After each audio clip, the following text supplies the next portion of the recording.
নমস্কার বন্ধুরা, good morning. ইতি কিচেন থেকে বলছি। আজকে ইতি কিচেনে রান্না সকালে নাস্তা হয়েছে, আর থেপলা বানিয়েছি। তবে থেপলার মধ্যে হলুদ দেয়, আমি আজকে হলুদ দেই নেই। আমি যারা জিমে যায়, জিমেদের বাচ্চাদের জন্য ছেলেদের ওদের জন্য আমি থেপলা বানিয়েছি।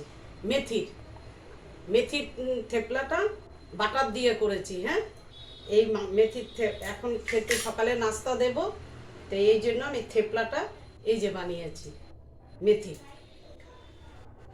তবে এইভাবে হয় মেথির থেপলাটা,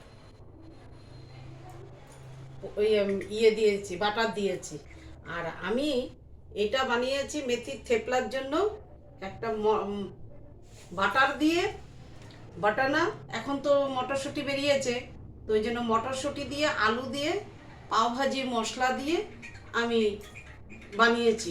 এটা জিমের ছেলেদের জন্য বানিয়েছি, ওরা খেতে পারবে, কোনো ইয়ে নেই, তেল নেই, খালি আমি পাওভাজির মশলাটা দিয়েছি, হ্যাঁ অল্প। তবে এটা সকালের নাস্তার জন্য খুব ভালো লাগবে খেতে।